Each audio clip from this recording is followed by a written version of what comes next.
Hello students, let us continue with our numericals. Question number 17. Question number 17 हमें दिया हुआ है. Sorry, this is not question 17. Question number 17. It is careful measurement of electric field at surface of black box indicates that net outward flux through the surface of the box is 8 into 10 raised to 3. Phi की value हमें दे रखी है 8 into 10 raise to 3 newton metre square पर coulomb. What is the net charge inside the box? First part इसका जो है वो हमें नेट चार्ज की वैल्यू ढूंढ कर देनी. क्या होता है formula? Phi is equal to Q upon epsilon 0. Q is equal to phi epsilon 0. Phi की वैल्यू अपन लोग पुट करेंगे. फाई दे रखा है 8 into 10 raise to 3 epsilon 0 8.854 into 10 raise to -12. जो भी आंसर आएगा वो आपका क्यू की वैल्यू होगी. सेकेंड पार्ट इसका दे रखा है if the net outward flux through the surface of box were 0. उन्होंने बोला है कि अगर बाहर निकलने वाला फ्लक्स 0 होता तो आगे could you conclude that there were no charge inside the box? Why or why not? तो क्या हम ये मानते हैं कि अगर फ्लक्स 0 है तो चार्ज भी 0 होगा? नहीं, इट इज नॉट नेसेसरी, क्योंकि यहाँ पे बोला गया है आउटवर्ड फ्लक्स, बाहर निकलने वाला फ्लक्स जो है वो अगर हमें 0 दिया है तो it is not necessary that charge is equal to 0. There is a possibility that number of positive charge is equal to number of negative charge. तो ये थोड़ा थियोरेटिकल है, लिख लीजिए. It is not necessary because we can consider that number of positive and negative charge inside the box are equal.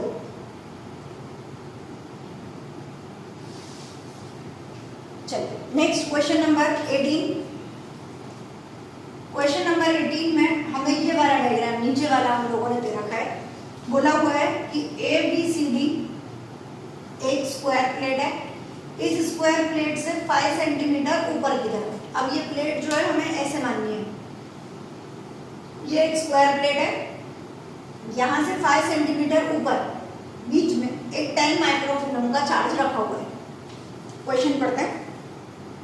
A point charge of 10 microcoulomb is at a distance of 5 cm directly above the center of square of side 10 cm as shown in the figure.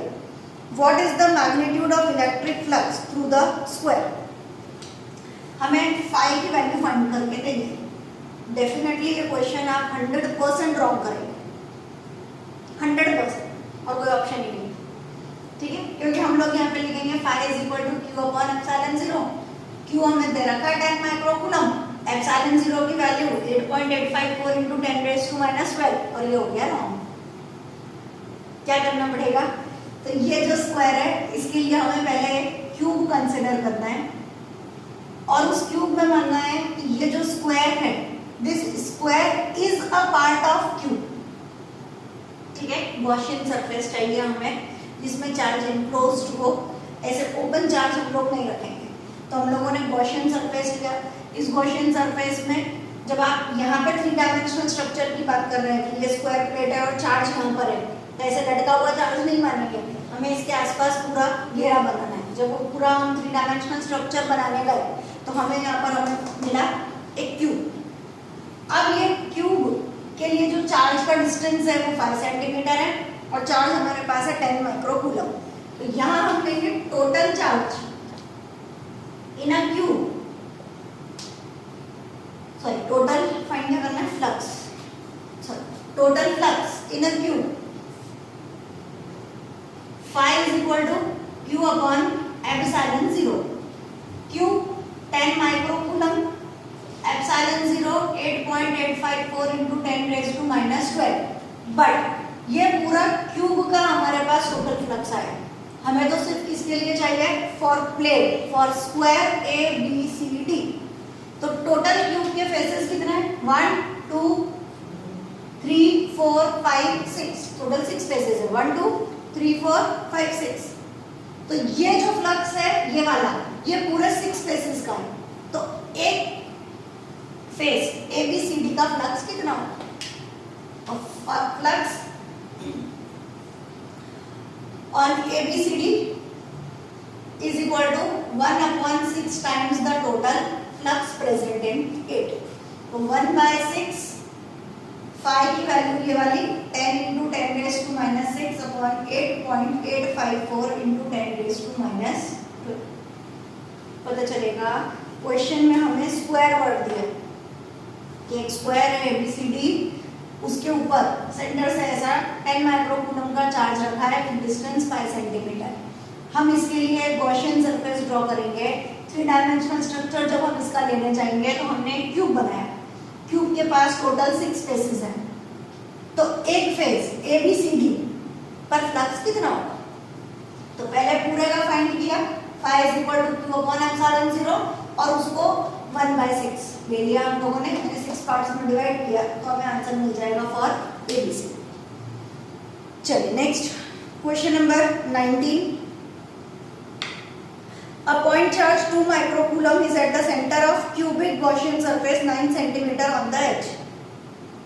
हमें दे रखा है Q is equal to 2 microcoulomb।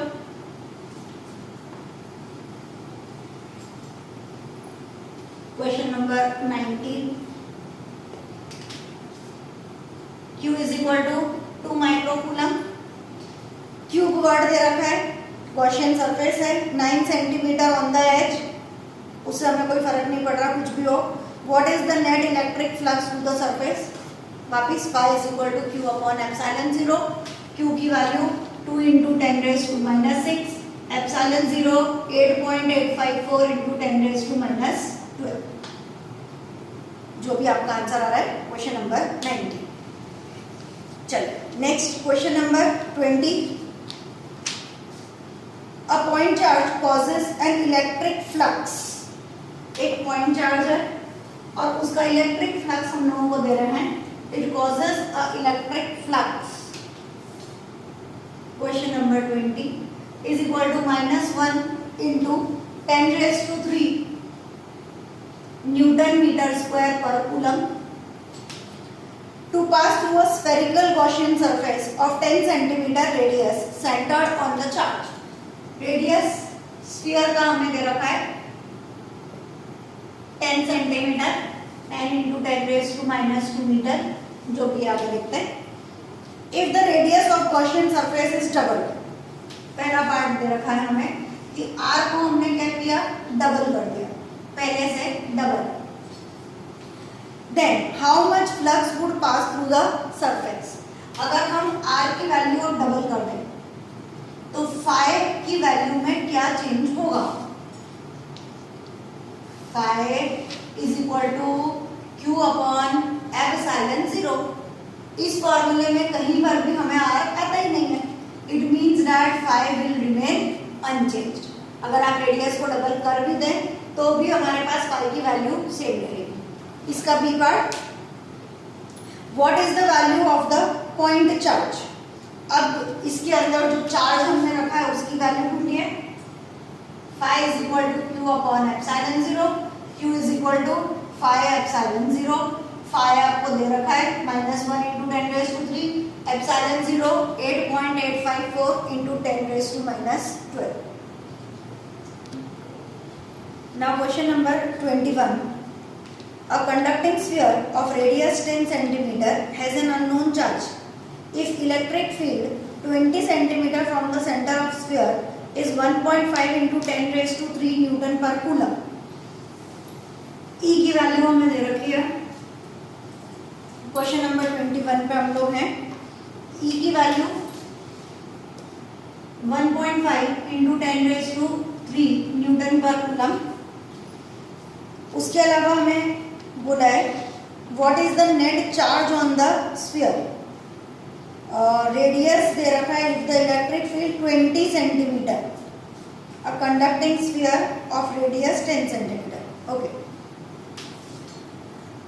यहाँ पर बात को समझिए कि क्वेश्चन में हमें दिया हुआ है अ conducting sphere of radius 10 centimetre, radius 10 centimetre has an unknown charge, Q कितना है हमें नहीं मालूम, if electric field 20 centimetre from the centre of the sphere, यहां पर नहीं ढूंढना, कहां पर ढूंढना है, ये 20 सेंटीमीटर, क्योंकि ये क्वेश्चन आप लोगों को हमेशा रहेगा कि जैसे अगर हम फॉर्मूला लिखते हैं कि F is equal to Q1 Q2 upon R square, तो R स्क्वायर मतलब it is not radius, it is distance between two charges. ऐसे जब अपन E लेते हैं कि E is equal to KQ upon R square, तो वापस R मतलब रेडियस नहीं, R मतलब वो पॉइंट जहां पर हम इलेक्ट्रिक फील्ड ढूंढ रहे हैं। तो ऐसे क्वेश्चन नहीं चालू कर देना, बोले वो रेडियस कितना दिया 10, हमने पुट अप कर दिया, बस गए काम से।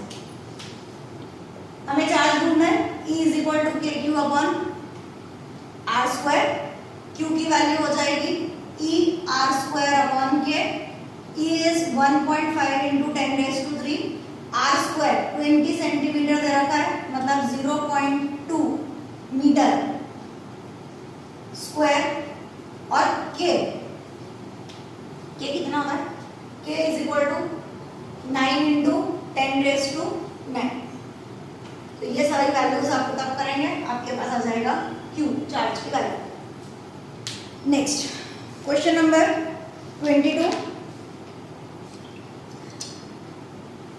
Question is a uniformly charge conducting sphere of 2.4 diameter,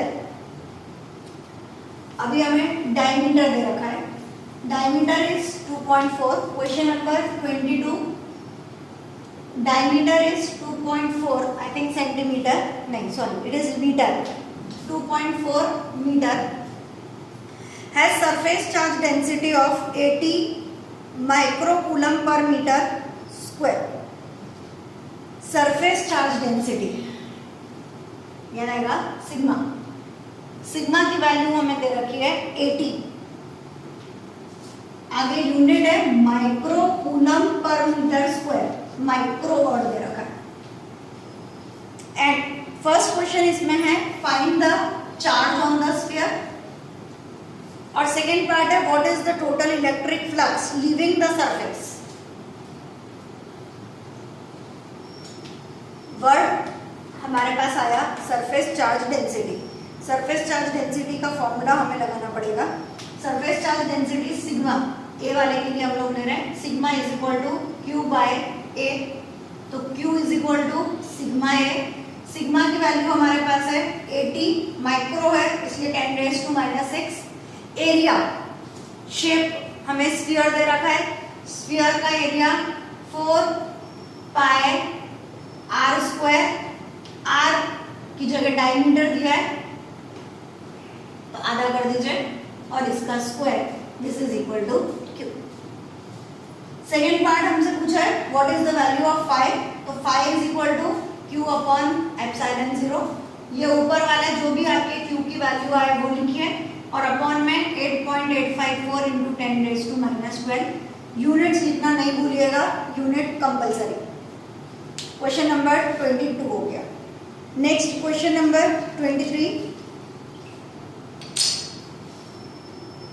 question number 23 हमारे पास में है an infinite line charge produces a field of 9 into 10⁻⁴ Newton per coulomb.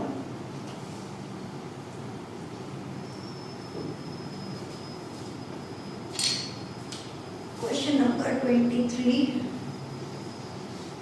an infinite line charge produces a field of 9 into 10⁻⁴ Newton per coulomb. E की वैल्यू 9 into 10⁻⁴ Newton per coulomb.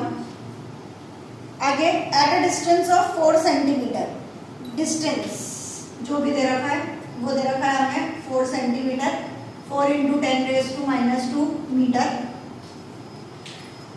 क्या ढूंढना है हमें, calculate the linear charge density,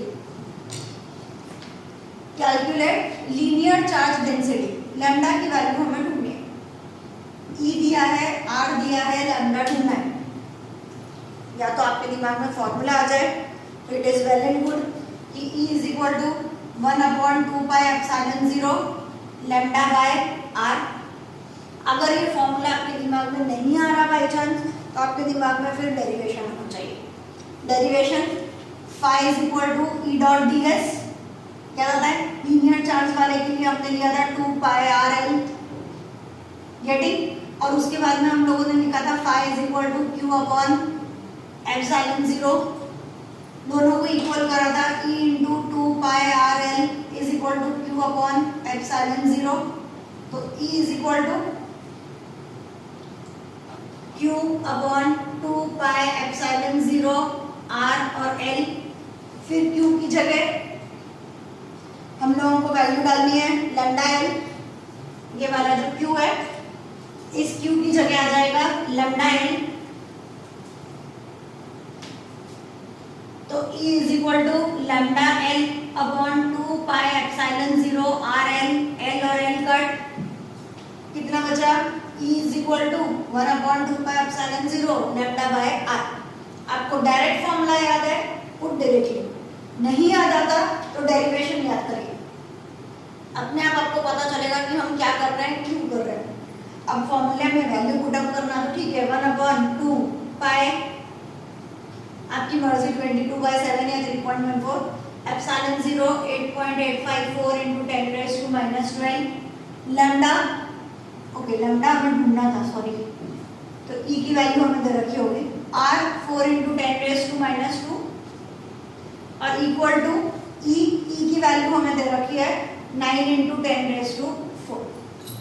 मैंने पहले value put up कर दी, आप पहले क्रॉस मल्टीप्लाई कर दो कि lambda is equal to E into 2 pi epsilon zero R, उसके बाद वैल्यू पुट अप कर देना, इजी पड़ेगा।